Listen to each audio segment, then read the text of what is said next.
Hello बच्चों, BSc third semester की class में आपका स्वागत है। मैं अभिजीत, आपका डीएनएस का मेंटोर स्टैटिस्टिक्स का। आज के लेक्चर में हम लोग डिस्कस करेंगे sampling distribution of sum of random variables of binomial distribution. ये अगर देखा जाए तो sum of random variables of particular distribution का डिस्ट्रीब्यूशन चलते हैं, जिसमें हमारे जो रैंडम वेरिएबल होते हैं वो इंडिपेंडेंट होते हैं। वो उसकी बात उसकी इसकी एक्चुअल में उसकी चर्चा है। ये हम एक एग्जांपल लेके चल रहे हैं बायनोमियल रैंडम वेरिएबल के। क्या सिलेबस में यही डिस्कस्ड है, बायनोमियल है, पॉइसन है और नॉर्मल डिस्ट्रीब्यूशन है। इसको दूसरे फॉर्म में अगर हम कहें तो it is an additive property of binomial distribution.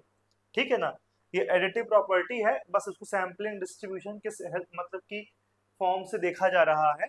ठीक है, तो एडिटिव प्रॉपर्टी में भी हम लोग यही करते हैं जो यहाँ पे करेंगे, बस इसका दोनों का समझने का सेंस थोड़ा सा अलग है, काम एक ही करते हैं हम लोग। तो क्या होता है sampling distribution of sum of random variables of binomial distribution, इसके बारे में हम लोग अब देखेंगे। ऑब्वियस सी बात है कि इसमें जो टर्म्स आ रहे हैं उसको आप पहले से समझ चुके होंगे कि सैम्पलिंग डिस्ट्रीब्यूशन क्या होता है, जो हमने आखिरी क्लास में समझाया था, और रैंडम वेरिएबल्स क्या होते हैं आपको ये भी मैंने बताया था। बायनोमियल डिस्ट्रीब्यूशन क्या होता है ये भी आप लोग अच्छे से जानते होंगे। ये तीन चीज हम मान के चल रहे हैं कि आप लोग को आ रही है। ठीक है, तो आइए हम लोग थ्योरम से स्टार्ट करते हैं। यही थ्योरम है, इसको पहले यही थ्योरम है, इस थ्योरम से स्टार्ट करते हैं कि if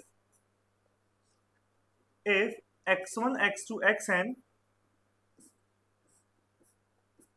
if x1 x2 xn are mutually independent normal random variable, ठीक है, विद मीन्स म्यू1 म्यू2 म्यूn। यहाँ पे काम कर लीजिएगा, यहाँ नॉर्मल का कर लीजिएगा। ठीक है, यहाँ लिखा तो बाइनोमियल था बट इसको नॉर्मल बना दिया गया है, आप इसको नॉर्मल समझ लीजिएगा। ये नॉर्मल का है, ये बाइनोमियल का भी कैसे होगा इसी फॉर्म में मैं समझा दूंगा। ठीक है, बाइनोमियल का भी समझा दूंगा और ये नॉर्मल आप इसे कर लीजिए। यहाँ पे नॉर्मल कर दिया गया है, थंबनेल गड़बड़ थोड़ी बन गई है।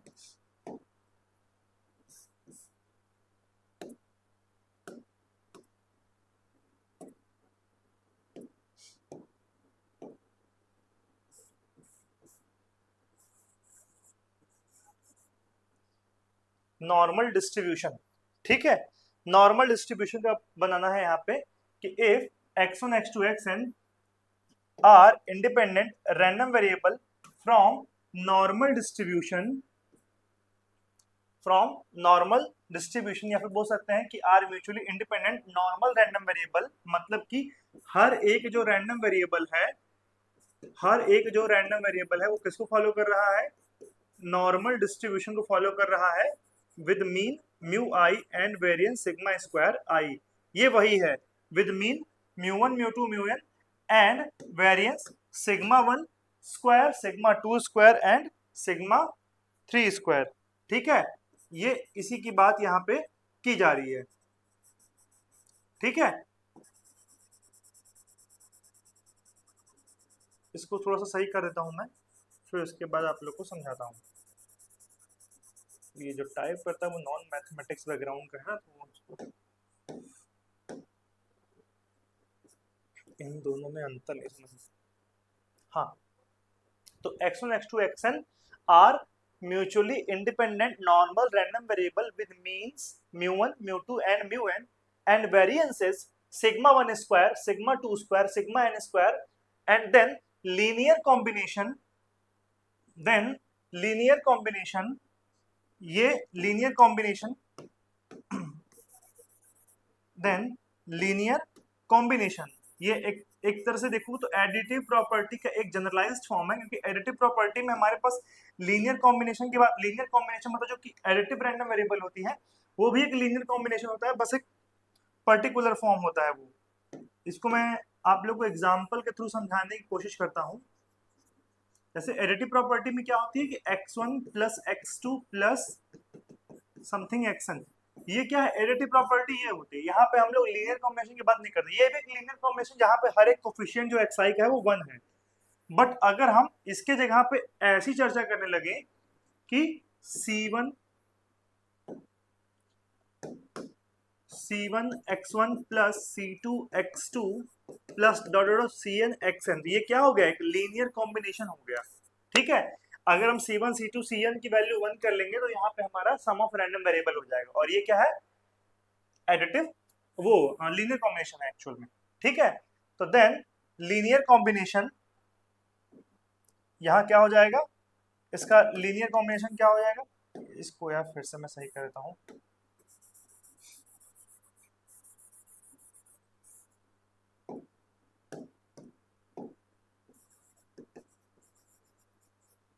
Linear combination y is equal to I from 1 to n ci xi ci xi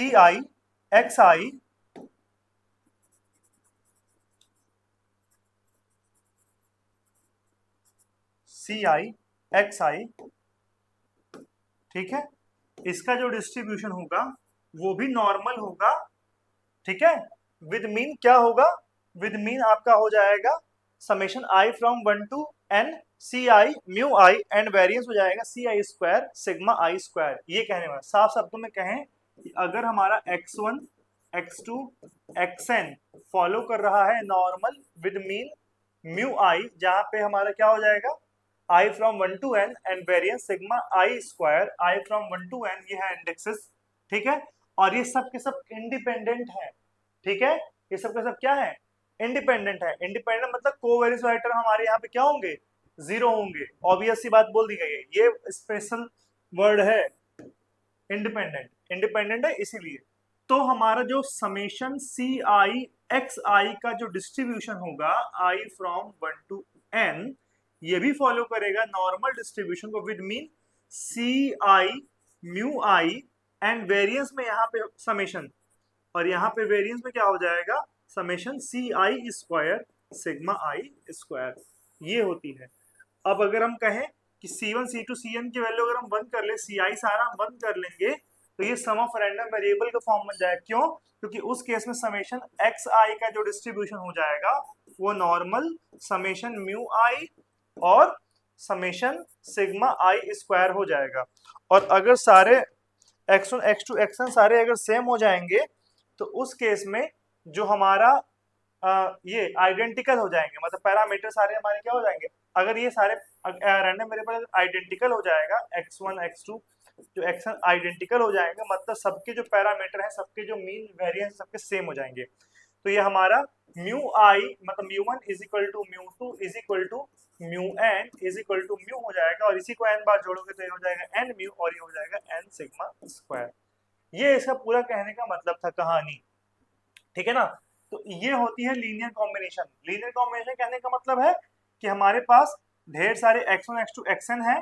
ठीक है, अब उनको उनके करस्पॉन्डिंग कोफिशिएंट से मल्टीप्लाई करके उनका हम सम करेंगे, और इस तरीके से कि हमारा जो x1 x2 xn है वो इंडिपेंडेंट भी हो, तो उस केस में हमको क्या मिलेगा कि जो डिस्ट्रीब्यूशन है हमारा किसका, जो डिस्ट्रीब्यूशन है हमारा इस लीनियर कॉम्बिनेशन का, वो भी नॉर्मल डिस्ट्रीब्यूशन ही है।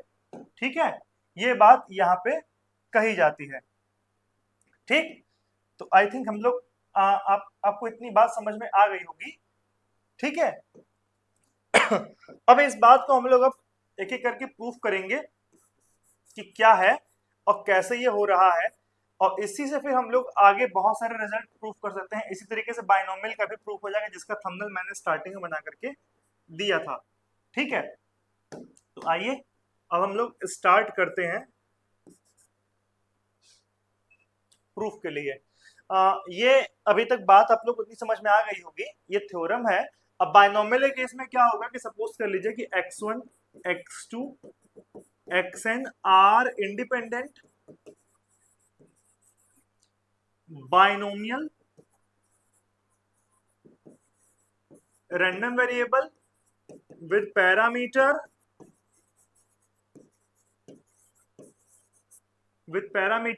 क्या हो जाएगा ni, p, ni, पी, ये पैरामीटर्स हैं हमारे। एन आई मतलब N1 N2 Nn ये चेंज होगा, लेकिन इसको फिक्स रखते हैं। ये रिस्ट्रिक्शन है, क्योंकि अगर P1 P2 P3 चेंज हो जाएगा तो हमारे एडिटिव प्रॉपर्टी फॉलो नहीं करता है। ये चीज समझ लीजिएगा। कैसे नहीं करता उसको हम लोग अभी प्रूफ करके इसको मैं समझा दूंगा। इसको भी मैंने समझ लीजिए कि थंबनेल तो केवल एक डिस्ट्रीब्यूशन के करस्पॉन्डिंग बना है, पर हम समझा देंगे दो डिस्ट्रीब्यूशन का। ठीक है, बाइनोमियल का भी समझा देंगे और नॉर्मल का समझा देंगे। बस एक रिटन फॉर्म में मिलेगा और एक आपको लिखना पड़ेगा। ठीक है, तो उसको आप लिख लीजिएगा। तो हम लोग अभी स्टार्ट करते हैं किसके साथ, हम लोग इसके साथ स्टार्ट करते हैं अभी। ठीक है, तो आइए देखते हैं क्या है।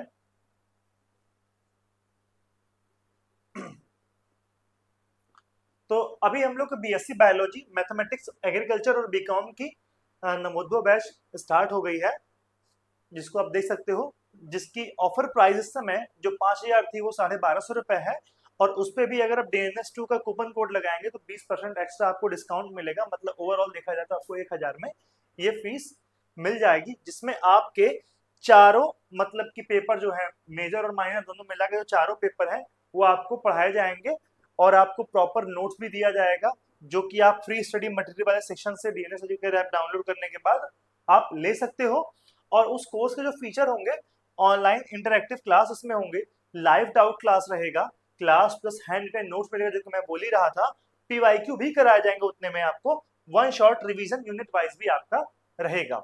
ठीक है, तो ये एकदम नॉमिनल से फीस में आपको BSc फर्स्ट और थर्ड सेमेस्टर की कोर्सेज अलग अलग दाम पे मिल जाएगी। मतलब दोनों का दाम तो एक्चुअल में सेम है। आप इस कोर्स को ज्वाइन कर सकते हो, क्योंकि हम YouTube पे सारे लेक्चर कवर नहीं करेंगे। सारे लेक्चर को देखने के लिए आप हमारे इस ऐप को डाउनलोड करिए और हमारे इस कोर्स को ज्वाइन कर लीजिए। तो आप लोग को सारे lecture in detailed with hand written notes भी आपको मिल जाएंगे। और इसके अलावा अगर कोई कंफ्यूजन होगा, कोई दिक्कत होगी, तो आप लोग से फीडबैक फॉर्म भी भरवाया जाएगा, जिससे आपको अपने चीजों को आप क्लियर आउट कर सकते हो। कोई समस्या हो तो पूछ सकते हो। और इससे अधिक जानकारी के लिए आप इस नंबर पे कॉल या व्हाट्सएप कर सकते हो किसी भी तरह के कंफ्यूजन के लिए। तो याद रखिए, BSc मैथमेटिक्स, बायोलॉजी, एग्रीकल्चर और बीकॉम, ये चारों चीजें की कोर्सेज हम लोग के यहाँ चलती हैं। ठीक है, और आपकी इसकी जो कोर्स की ड्यूरेशन है वो 3 मंथ की है। और जो इसकी वैलिडिटी है वो एग्जाम तक रहेगी। जैसे किसी का एग्जाम अगर अगले मतलब किसी का एग्जाम नवंबर में हो रहा है, किसी का एग्जाम अक्टूबर में हो रहा है, तो ऐसा नहीं कि अक्टूबर में ही खत्म हो जाएगा। नहीं, जिसका नवंबर तक है उसका नवंबर से लेकर अक्टूबर तक उसका अक्टूबर तक चलेगा, जैसा भी आप चाहो। तो ये काफी अच्छा सा है। वन शॉट रिवीजन भी आप लोग कराया जाएगा, कोई समस्या हो तो भी आप वहां से टैकल कर सकते हो, अच्छे से पढ़ सकते हो। ठीक है, तो आइए हम लोग अपने टॉपिक को फिर कंटिन्यू करते हैं, जो कि प्रूफ वाला पोर्शन है कि we will use moment generating function technique to find the distribution of random variable in the previous lesson. ठीक है, तो यहां पे देखिए,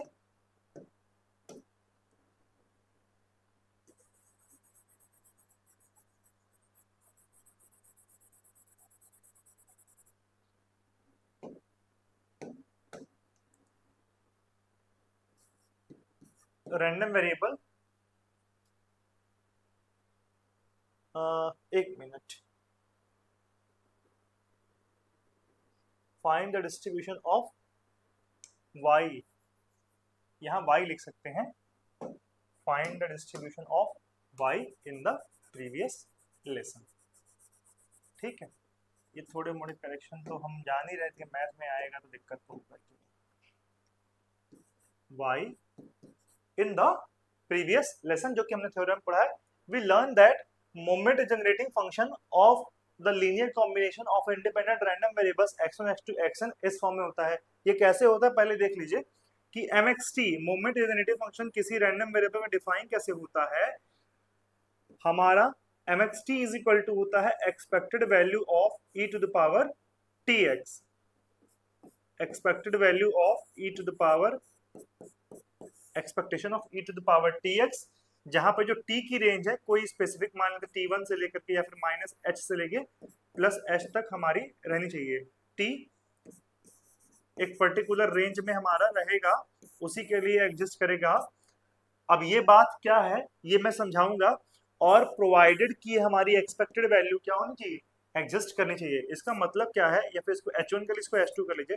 इसका मतलब आप ऐसे समझिए कि एक डिस्ट्रीब्यूशन एक एमजीएफ होता है 1 minus 2 T minus n by 2 का स्क्वायर का है, ठीक है।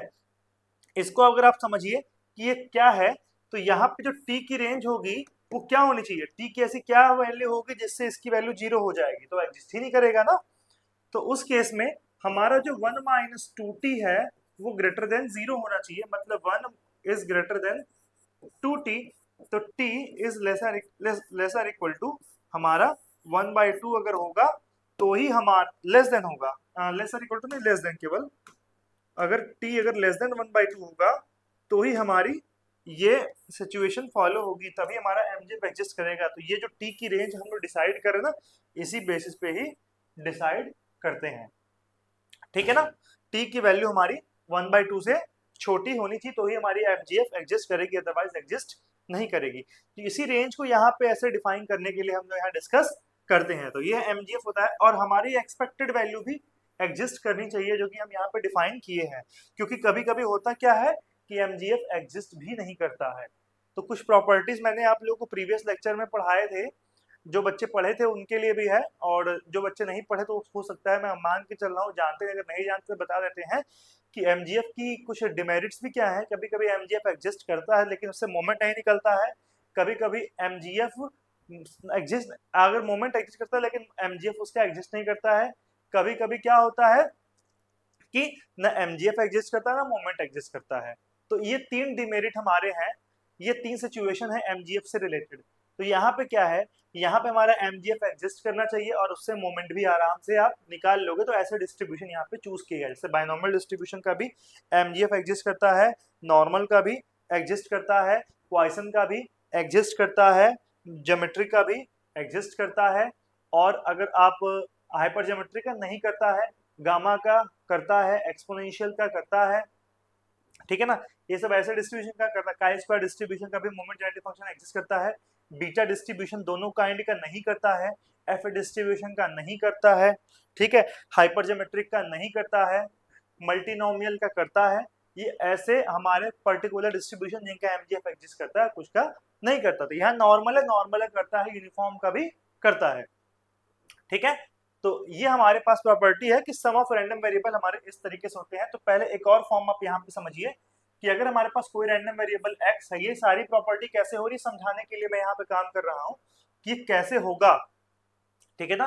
ये कैसे होगा इसको मैं पहले समझा रहा हूँ कि अगर x का एमजीएफ mxt है तो y is equal to cx का एमजीएफ क्या होगा, तो क्या हो जाएगा myt इज इक्वल टू क्या हो जाएगा एक्सपेक्टेड वैल्यू ऑफ, अब हमको एमजीएफ निकालना है तो expected value of e to the power t y, और expected value of e to the power t y की वैल्यू क्या है c इंटू एक्स। तो एक्सपेक्टेड वैल्यू ऑफ इस टी सी को हम एक साथ लिख सकते हैं कैपिटल टी फिर x, तो ये क्या हो जाएगा एम एक्स कैपिटल टी, या फिर बोल सकते हैं एम एक्स सी टी। तो अब हम कह सकते हैं कि m of c y t, या फिर मतलब कह सकते हैं m of c x t is equal to, हमको इसी को यही है वैल्यू ना, m of c x t is equal to m of x into c t. मतलब जो x के साथ हम नंबर अगर मल्टीप्लाई करेंगे तो वो t के साथ मल्टीप्लाई होकर के आ जाएगा। इसका कहने का मतलब यही है, ठीक है। तो ये हमारा क्या हो गया एमजीएफ प्रॉपर्टी हो गई जो यहाँ पे अप्लाई हो रही है। यहाँ पे भी देख सकते हैं कि m ऑफ, अभी इसको मैं समझाऊंगा पूरी तरीके से कैसे आ रहा है। ये आधा समझ लीजिए कि यहाँ पे y था, y का फॉर्म क्या था समेशन सी आई वाई आई था। तो अगर हम एक सी आई वाई आई उठाएं तो उसके करस्पॉन्डिंग देखिए m x of m x i c i t लिखा है यहाँ पे, ठीक है। अब एक और फॉर्म है कि सम ऑफ मतलब MGF of sum of random variable is equal to multiplication of sum of, मतलब MGF of sum of random variable is equal to multiplication of MGF of given random variable. ये इसका एक form है, तो इसको भी समझा देते हैं। देखिए इंडिपेंडेंट होने चाहिए मेरे, तो उस हिसाब से यहां पे समझा रहे हैं क्या हो जाएगा लेट x1 और x2, ऐसे एक्शन भी कर लीजिएगा, चलिए एक्शन कर लेते हैं। तो xi का mgf क्या है mxi t, तो क्या हो जाएगा, m of y t is equal to expected value of e to the power t y, ठीक है। और ये इंडिपेंडेंट होने चाहिए तभी ये हो पाएगा। ई टू द पावर टी, यहाँ क्या हो जाएगा x1 प्लस x2 xn, तो क्या हो जाएगा expected value of e to the power t x1 into e to the power t x2, law of exponent कर दिया, e to the power t xn। अब ये सारे रैंडम वेरिएबल इंडिपेंडेंट है, इससे बनने वाले फंक्शन भी तो इंडिपेंडेंट होंगे, इसलिए एक्सपेक्टेड वैल्यू डिस्ट्रीब्यूट हो जाएगा, tx1 expected value of tx2, और ऐसे करते करते एक्सपेक्टेड वैल्यू ऑफ txn। ये क्या हो गया, m of x1t, m of x2t, m of xnt। Summation किस फॉर्म में हो गया, मल्टीप्लिकेशन के फॉर्म में हो गया। अब ये इकट्ठा इसको हम लोग प्रूफ करते हैं, जिसको हम अगले पेज पे प्रूफ करेंगे, उसके बाद फिर इस बात की चर्चा करेंगे, ठीक है ना। ये अलग से नोट के फॉर्म में से हम प्रूफ कर देते हैं।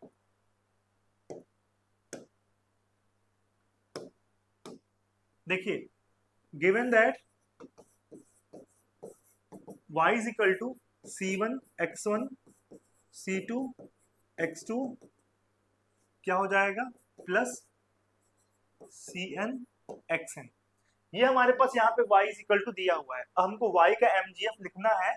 एक्चुअली मतलब हमें ये वाला टर्म प्रूफ करना है कि myt is equal to this term होना चाहिए। तो क्या करेंगे, देखिए myt is equal to क्या हो जाएगा, expected value of e to the power yt, ठीक है, e to the power yt या फिर ty जिसको बोल सकते हैं हम लोग। तो ये क्या हो जाएगा, expected value of e to the power t bracket में c1 x1 plus c2 x2 plus cn xn। ये फॉर्म ऐसे बन जाएगा। अब क्या करेंगे, अब देखिए ये हो जाएगा expected value of e to the power t c1 x1 plus t c2 x2 फिर plus dot dot dot t cn xn, ठीक है। उसके बाद फिर क्या हो जाएगा, लॉ ऑफ एक्सपोनेंट लगाइए, समेशन है e टू द पावर में, तो मतलब अलग अलग फॉर्म में डिस्ट्रीब्यूट हो जाएगा, t c1 x1 into t c2 x2 into e to the power t cn xn। Late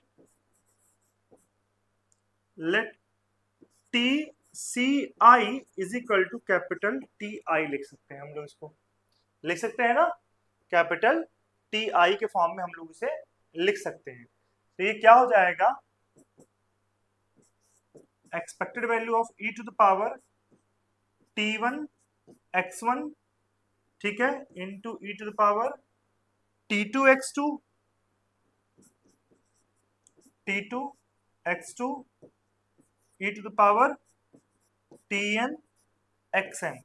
since x1 x2 xn are independent, तो हमारा जो इसका एक्सपेक्टेड वैल्यू है वो डिस्ट्रीब्यूट हो जाता है।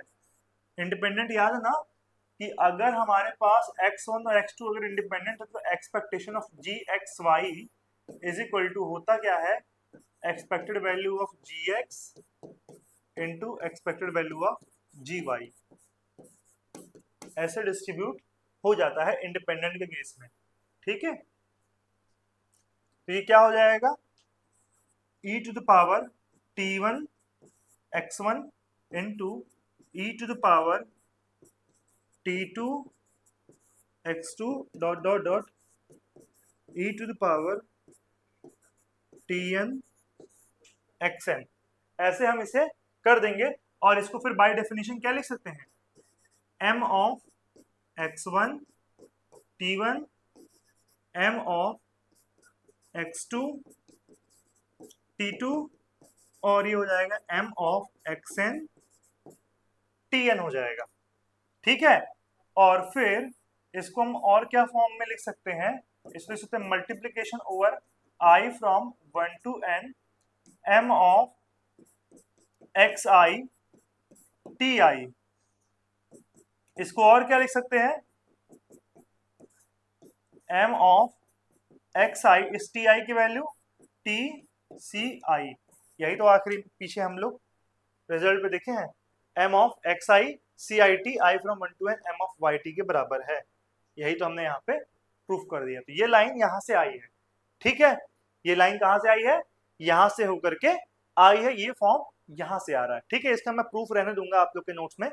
अब क्या है, now recall that if x i follow normal distribution with mean mu t mu sigma square, ठीक है ना, then moment generative function of x i उस केस में क्या हो जाएगा, e to the power mu t plus sigma square t square. ये moment generative function होता है नॉर्मल डिस्ट्रीब्यूशन का, ठीक है ना, ये याद रखे रहिएगा, e to the power mu t plus sigma square t square by 2। इसका ही प्रूफ है प्रॉपर, आप यही सिंपल लेके डिस्ट्रीब्यूशन लेके प्रूफ करेंगे तो आ जाएगा, बहुत कठिन नहीं है, ठीक है। वो डिस्कस मतलब अब मैं यहाँ पे करूंगा तो फिर लेक्चर बहुत ज्यादा ब्रॉड हो जाएगा। तो e to the power mu t plus half sigma square t square होता है हमारा नॉर्मल डिस्ट्रीब्यूशन का एमजीएफ, ठीक है। अब इस केस में तो हमारे पास क्या हो जाएगा, therefore moment generative function of y is equal to क्या हो जाएगा, यहाँ पे एक चीज कर लीजिएगा थोड़ा सा आसानी के लिए कि यहाँ पे आप म्यू आई टी आई लिख लीजिएगा, यहाँ पे ऐसे बना ले रहे हैं with mean mu i sigma I square, ठीक है ना, mu i sigma I square, ठीक है ना, mu i sigma I square यहाँ पे हो जाएगा। तो यहाँ पे सेम तरीका अपना लेंगे कि क्या हो जाएगा, यहाँ पे इसको लिख देते हैं, since x i follow normal with mean mu i sigma I square, so m of x i t is equal to exponential mu i t plus sigma I square t square by 2। ये ऐसे होगा हमारा, ठीक है। तो sum multiplication of m i x i के form में हमें इसे लिखना है, तो यहाँ पे क्या हो जाएगा, e to the power mu i, और जहां टी था अब देखिए m y t is equal to m x i c t हो जाएगा बाय दिस फॉर्मूला, है ना, m y t is equal to m x i c t i. तो जहां जहां टी है वहां वहां हमें क्या करना होगा, यहाँ पे देखिए सी आई टी है ना, जहां जहां टी है वहां वहां हमें सी आई टी लिखना होगा। तो म्यू आई ब्रैकेट में फिर सी आई टी फिर sigma square c i t square का बाई 2, फिर evaluating the product at each index from 1 to n। अब इसको इवेल्युएट करेंगे तो क्या हो जाएगा, अब ध्यान से देखिए, तो अगर हम n इज इक्वल टू 1 रखेंगे, यहाँ पे मल्टीप्लीकेशन के फॉर्म में दिया, इस बात को मैं प्रूफ कर देता हूँ इससे बढ़िया अगले पेज पे कि since m y t is equal to क्या हो जाएगा, multiplication over i from 1 to n m x i c i t, so in the case of normal distribution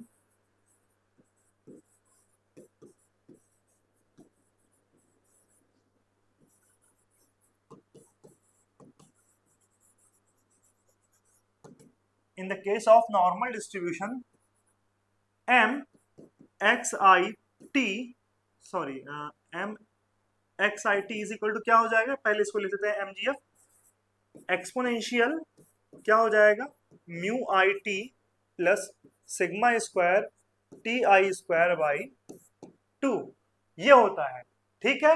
अब हम कहेंगे consider y i is equal to c x i, ऐसे कर ले रहे हैं, y i is equal to c i x i, ठीक है ना, इनके समेशन को हम लोग वाई बोल देंगे, ठीक है ना, सच दैट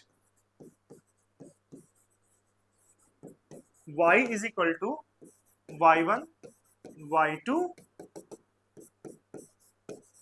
yn, ठीक है ना, जिसको हम लोग और क्या बोलेंगे, which will be equal to c1 x1 c2 x2 और फिर क्या हो जाएगा cn xn, ठीक है। अब हमें क्या करना है, m of y I T के बारे में बात करनी है, जो किसके बराबर हो जाएगा, m of x i c i T के बराबर हो जाएगा, जैसा कि हमने अभी प्रूफ किया था कुछ देर पहले, है ना। M of y c t i, तो इसका एमजीएफ कितना हो जाएगा, वाई आई का एमजीएफ कितना हो जाएगा, तो एक्सपोनेंशियल जहां पे टी है वहां पे हमें क्या लिखना होगा, सी आई टी, तो mu i c i t plus sigma square c I square t square upon में 2। मतलब कि वाई आई फॉलो करेगा normal distribution with mean C I mu i और वेरिएंस सी आई स्क्वायर सिग्मा आई square. अगर हम इस चीज से कंपेयर करें तो जहां पे टी का कोफिशिएंट वो मीन है, जहां पे हमारा sigma T T T square का जो कोफिशिएंट है यहाँ सिग्मा आई स्क्वायर होगा, ये नहीं होगा।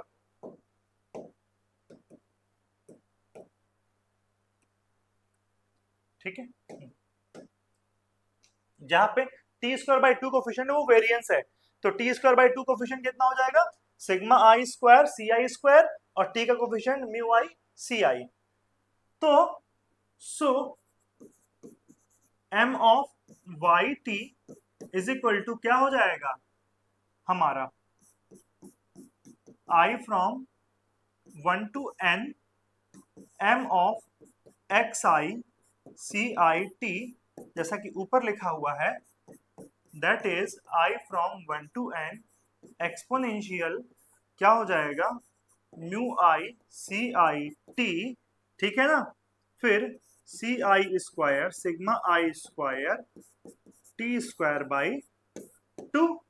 तो इसको हम और क्या लिख सकते हैं, अगर ये एक्चुअल एक्सपोनेंशियल क्या e टू द पावर में पूरा लिखा हुआ है, मतलब ऐसे e to the power mu one t plus sigma square sigma 1 square c1 square t square by 2, फिर plus into e to the power mu two t plus sigma 2 square c2 square t square by 2, फिर and so on हमारा e to the power mu one t plus sigma n square C n square t square by 2।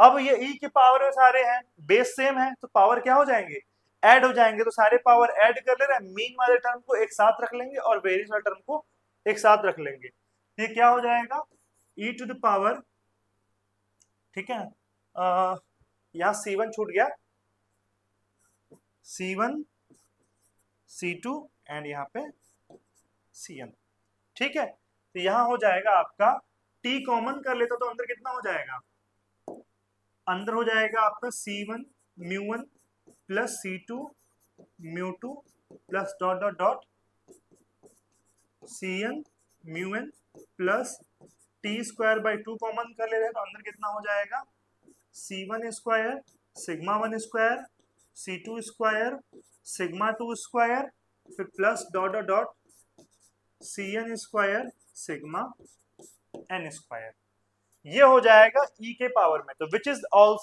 Which is again mgf of normal distribution with mean summation ci mu i and variance summation ci square sigma i square.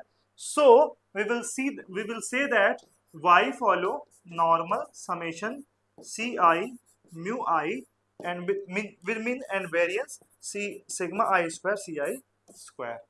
यही हमें proof करना था, ये mathematical form जो था ये मैंने समझा दिया, यहाँ पे देखिए वही यहाँ पे आपको लिखा हुआ है।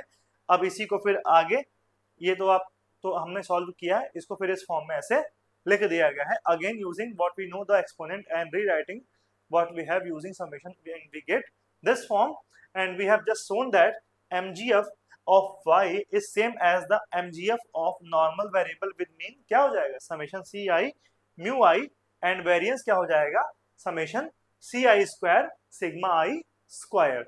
देयरफॉर बाय द यूनिकनेस, ये प्रॉपर्टी आप जरूर ऐसे लिखिएगा हेडिंग डाली हुई, यूनिकनेस प्रॉपर्टी कि सेम mgf, मतलब कि अगर दो रैंडम वेरिएबल सेम है तो उनका mgf भी सेम होगा, अब मतलब आइडेंटिकल है, दो रैंडम वेरिएबल आइडेंटिकल है तो उनका रैंडम वेरिएबल सेम होगा, अरे वो mgf सेम होगा, और अगर दो mgf अगर सेम है, दो रैंडम वेरिएबल के दो अलग अलग रैंडम वेरिएबल अगर mgf सेम है तो वो दोनों रैंडम वेरिएबल क्या है, आइडेंटिकल है।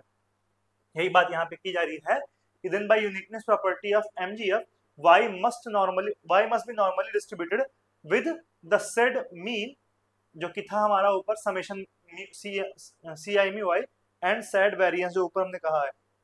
अवर प्रूफ इज कंप्लीट, यही इसका प्रॉपर प्रूफ था। अब हमें क्या करना है, इसी पे बेस्ड एग्जांपल है कि let x i be the normal random variable with mean 2 and variance 3, let x i be normal, एक अनदर है, मान लेते हैं कि x1 बोल देते हैं इसको, इसको x1 है, यहाँ x1 x2 है। Let x1 be normal random variable with mean 2 and variance 3, और ये जो x2 है वो है normal random variable with mean 1 and variance 4। assume that x1 and x2 are independent. What is the distribution of linear combination y is equal to 2x1 plus 3x2? इनका क्या हो जाएगा, मीन इनका डिस्ट्रीब्यूशन क्या हो जाएगा, तो अकॉर्डिंग टू दिस प्रॉपर्टी, ठीक है ना। आंसर अगर हम लिखना चाहे तो आराम से लिख सकते हैं, according to the above property,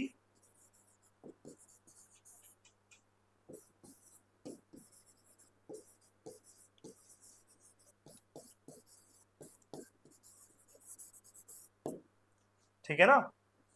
यहां हम C1 इज इक्वल टू बोल सकते हैं 2, C2 इज इक्वल टू क्या हो जाएगा 3, और n हमारे कितने यहाँ पे, दो ही रैंडम वेरिएबल है, और also xi follow x1 follow normal, ठीक है ना, x1 follow normal with mean 2 और variance 3, and x2 follow normal with mean क्या हो जाएगा 1 और variance 4। So y is equal to 2x1 plus 3x2 follow करेगा नॉर्मल डिस्ट्रीब्यूशन को तो पता है, प्लस C1 म्यू1, C1 कितना है 2 है, म्यू1 कितना है 2 है, तो कितना हो जाएगा 2 इंटू 2 प्लस C2 म्यू2, C2 कितना है 3 है, म्यू2 कितना है 1 है, 3 इंटू 1, और वेरिएंस कितना हो जाएगा C1 स्क्वायर, मतलब 2 का स्क्वायर इंटू वेरिएंस ऑफ 1 मतलब 3, फिर प्लस C2 स्क्वायर कितना है 3 का स्क्वायर इंटू वेरिएंस कितना है 4, तो यानी कि कितना हो जाएगा ये नॉर्मल 2 दूनी 4, 4 3 7 विद मीन 7 एंड वेरिएंस 2 दूनी 4 3 12, 3 3 9, 4 3 12, और ये हो जाएगा 3 3 9 4 36, कितना हो जाएगा 48।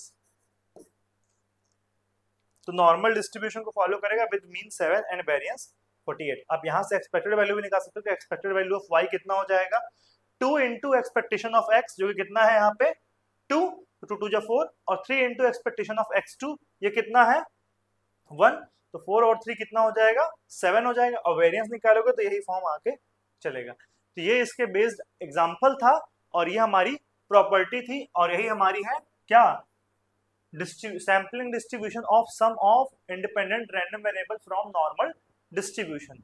अब सेम टाइप से अगर हम बायनोमियल का करेंगे तो क्या बन जाएगा कि late x1 x2 xn follow b, या फिर बोल सकते हैं b बायनोमियल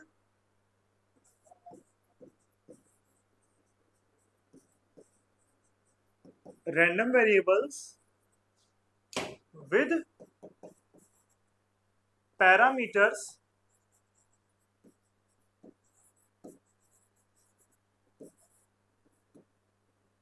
ni, जहां पे I from 1 to n and p, ठीक है ना, देन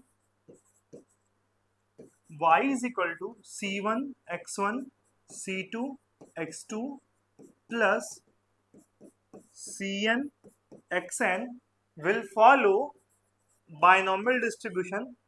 यहाँ पे हम ni लिखे हैं तो यहाँ पे m कर लेते हैं, ठीक है, या k कर लेते हैं, ठीक।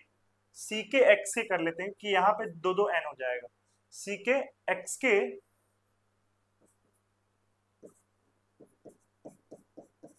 will follow binomial I from 1 to k n I into p। ये हमारा होगा। अब ये कैसे होगा? सेम तरीके से यहाँ पे सी आई है ना, तो आइए ये C1X नहीं, ये क्या होगा, आइए इसको करके देखते हैं डायरेक्ट। ठीक है, इसको करके देखते ज्यादा अच्छा लगेगा आप लोग को। ठीक है, तो आइए solution m of y t is equal to, ठीक है ना, पहले ऐसे करते हैं, since we know that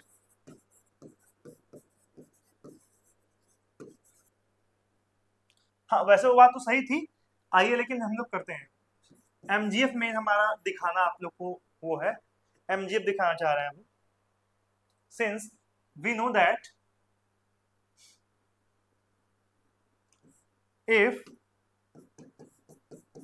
xi follow binomial with parameter ni into p, then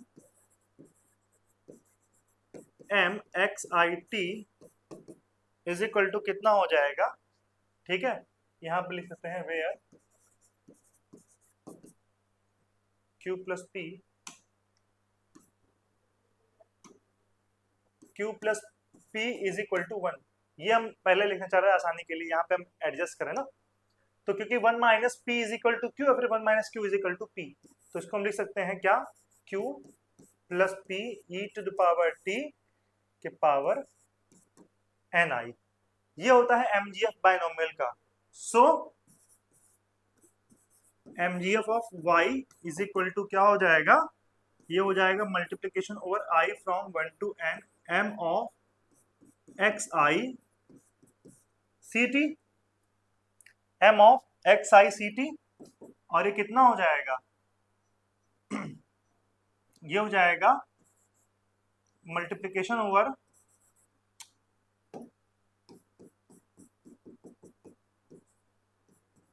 M of क्या, sorry q plus p e to the power c i t है ना, p c i t to the power n i. ठीक है, e to the power n i. अब देखिए ध्यान से यहां समझिए, यहां मैटर क्या गड़बड़ होगा,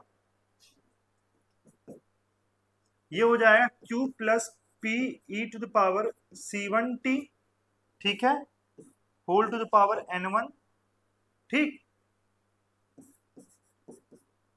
p e to the power C2t whole to the power n2 and q plus p e to the power Cnt whole to the power nk। ठीक है ना, यहां nk होगा, ठीक है, nk। अब देखिए क्योंकि सारे नंबर्स अलग अलग, ये वाला टर्म हमारा बदल जा रहा है, इसलिए हम लोग बोल सकते हैं कि so the linear combination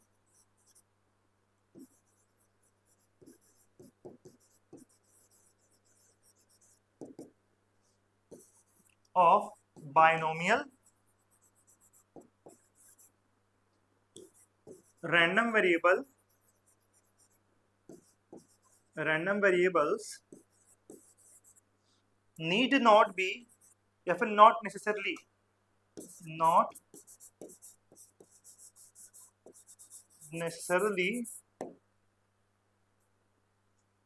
be normal। अब अरे binomial,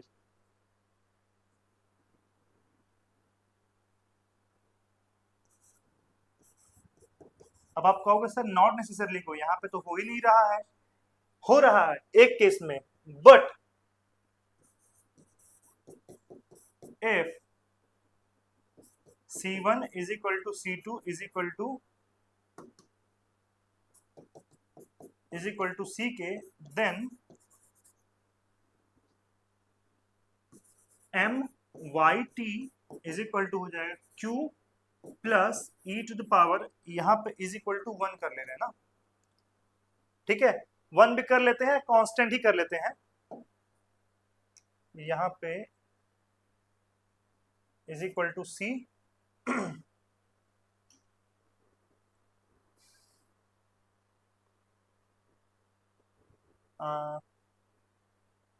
नहीं, इज इक्वल टू 1 ही करते ज्यादा अच्छा रहेगा। देन क्या हो जाएगा, q e to the power t to power n1 into q plus p e to the power t to power n2 q plus p e to the power t to the power nk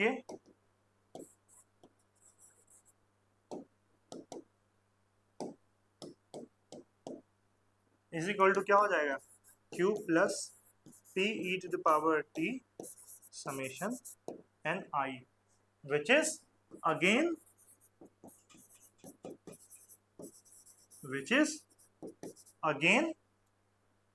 the MGF of binomial distribution. Hence by uniqueness theorem we can say that sum of independent, ये क्या हो गया, अब हम अगर हम C1 C2 Cn की value 1 ले लेंगे तो ये क्या हो जाएगा, सम हो जाएगा, रैंडम वेरिएबल, लीनियर कॉम्बिनेशन नहीं रहेगा, सम हो जाएगा। तो उस केस में बोलेंगे sum of independent binomial random variable are also a binomial, but linear combination need not be necessarily true, ठीक है ना। तो इसलिए हम लोग बस एक ए से यही आता है, जब हमारे सारे कोफिशिएंट अगर 1 हो जाए तो sum of random variable binomial हो जाएगा, इंडिपेंडेंट वेरिएबल बायनोमियल होगा, लेकिन लीनियर कॉम्बिनेशन जरूरी नहीं कि बायनोमियल होगा। ये एक स्पेसिफिक रिजल्ट था जिसको आप ऐसे समझ सकते हो, ठीक है। हमें उम्मीद है कि आप लोग को इतनी बात अच्छे से समझ में आ गई होगी। तो अब हम लोग की यही BSc mathematics, biology, agriculture, BCom की क्लासेस चलती हैं, जिसका हम लोग मतलब बीएससी फर्स्ट और थर्ड सेमेस्टर की क्लासेस यहाँ पे चल रही है नवोदय बैच के तहत, जिसकी ऑफर प्राइस इस समय 1250 रुपए है, जिसपे अगर आप DNS20 का कूपन कोड लगाएंगे तो आपको इस पे डिस्काउंट मिलेगा और ये फीस आपकी 1000 रुपए हो जाएगी। जैसे कुछ फीचर्स क्या है, online interactive class, live doubt class, class plus hand written notes, PYQ, one short revision, unit wise आपको इसमें कराए जाएंगे। कि सारे लेक्चर यूट्यूब पे आपको अवेलेबल नहीं होंगे, जो डिटेल में कराए जा रहे हैं वो सारे लेक्चर आपको इस ऐप पे मिलेंगे। मात्र 1000 रुपए में आप हमारे इस कोर्स को ज्वाइन कर सकते हैं, जिसकी ड्यूरेशन आपकी 3 मंथ की है और वैलिडिटी आपकी एग्जाम तक है। और उसके अलावा अगर आप कोई और जानकारी चाहते हैं तो इस नंबर पे कॉल या व्हाट्सएप कर सकते हैं, और हमारे प्ले स्टोर से हमारे इस DNS एजुकेटर ऐप को डाउनलोड करिए। स्टडी मटेरियल सेक्शन में जाकर के वहां पे आप लोग स्टडी मटेरियल भी डाउनलोड कर सकते हैं। हमें उम्मीद है आपको ये लेक्चर इन डिटेल पसंद आया होगा। अगर कोई कंफ्यूजन हो तो आप जरूर कमेंट करिए। मिलते हैं अगले लेक्चर में, तब तक के लिए जय हिंद।